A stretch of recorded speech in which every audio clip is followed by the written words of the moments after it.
ఈ పండుగ జరుపుకుంటున్న ప్రతి సోదరికి ప్రతి సోదరుడికి హృదయపూర్వకంగా మా అందరి తరపున శుభాకాంక్షలు తెలియజేస్తూ తెలంగాణ రాష్ట్రంలోని ప్రతి సోదరికి ప్రతి సోదరుడికి కూడా ప్రత్యేకంగా ధన్యవాదాలు తెలియజేస్తూ మరి మా సోదరి కవిత గారు ఈరోజు రక్షాబంధనం తరపున సందర్భంగా మాతో లేకపోవడం బాధాకరమైనప్పటికీ తప్పకుండా వారికి కూడా న్యాయం లభిస్తుందని 155 రోజులుగా ఏదైతే వారు వేదన అనుభవిస్తూ ఉన్నారో తప్పకుండా అత్యున్నత న్యాయస్థానంలో న్యాయం లభిస్తుందని చెప్పి కూడా మనస్ఫూర్తిగా ఆశిస్తూ మరొకసారి ప్రతి సోదరుడికి ప్రతి సోదరికి కూడా హృదయపూర్వకంగా శుభాకాంక్షలు అభినందనలు.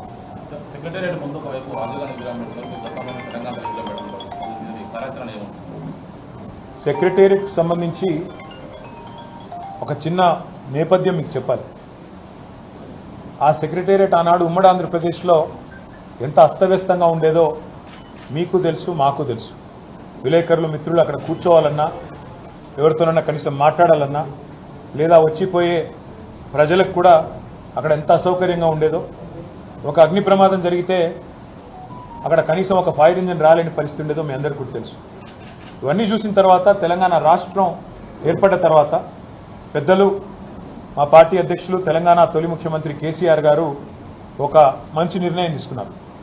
తెలంగాణ పౌరుషాన్ని, తెలంగాణ యొక్క ఆత్మగౌరవాన్ని చాటే విధంగా చాలా గొప్పగా ఒక అద్భుతమైన భవనాన్ని నిర్మాణం చేసి తెలంగాణలోని భవిష్యత్ తరాలకు అందించాలనే ఉద్దేశంతో అక్కడ ఒక మంచి డిజైన్ ఎంపిక చేసి చాలా లోతుగా ఆలోచించి సెక్రటేరియట్ కట్టారు. కట్టిన తర్వాత ఆ సెక్రటేరియట్కి ఏ డాక్టర్ బాబాసాహెబ్ అంబేద్కర్ వల్లనైతే తను రాసిన రాజ్యాంగంలో పెట్టిన ఆర్టికల్ 3 ఏదైతే ఉందో దానివల్లనే తెలంగాణ రాష్ట్రం ఏర్పడ్డది. కాబట్టి ఆ మహనీయుడికి ఘనమైన నివాళి అర్పించాలని చెప్పి సెక్రటేరియట్కి ఒక పక్కన ప్రపంచంలోనే అతిపెద్దదైన బాబాసాహెబ్ విగ్రహం పెట్టారు.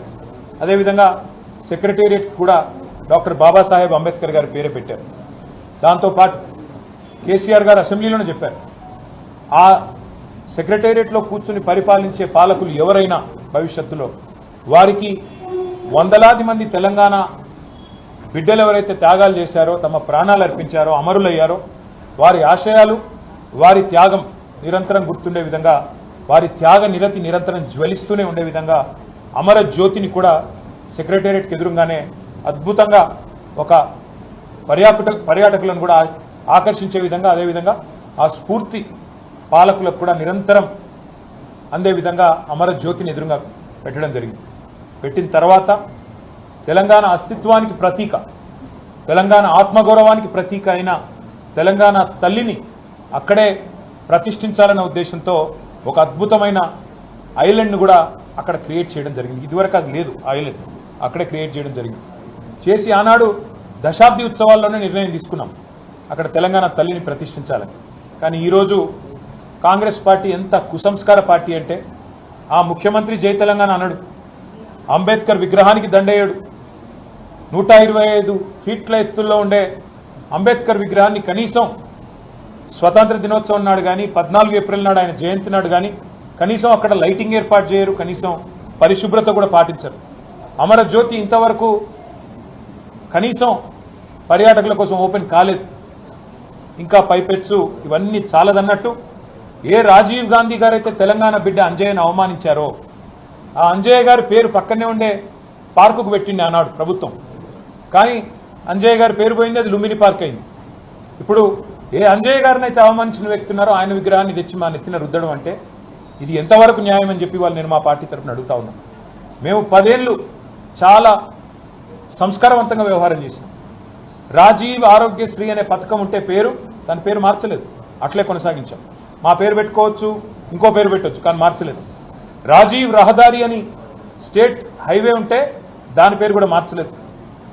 రాజీవ్ గాంధీ యూనివర్సిటీ అని IIIT బాసరకు పేరుంటే నాలెడ్జ్ యూనివర్సిటీ అని దాన్ని కూడా మార్చలేదు, కొనసాగించినాం. ఉప్పల్లో ఉండే అంతర్జాతీయ స్టేడియంకు రాజీవ్ గాంధీ స్టేడియం అని పేరున్నా దాన్ని కూడా కొనసాగించినాం తప్ప మార్చలేదు. అదే మాదిరిగా అంతర్జాతీయ విమానాశ్రయం పేరు రాజీవ్ గాంధీ అంతర్జాతీయ విమానాశ్రయం ఉన్నా దాన్ని కూడా కొనసాగించినాం తప్ప కుసంస్కారవంతంగా ఆలోచన చేయలేదు. కానీ ఇవాళ బాధతోనైనా చెప్పక తప్పడం లేదు. మీరు తెలంగాణ తల్లిని అవమానించిన తర్వాత, తెలంగాణ అస్తిత్వానికి ప్రతీక అయిన మనందరి తల్లి లాంటి తెలంగాణ తల్లిని మీరు అగౌరవపరిచిన తర్వాత తప్పకుండా ఈ మాట బాధతోనే చెప్తా ఉన్నాం.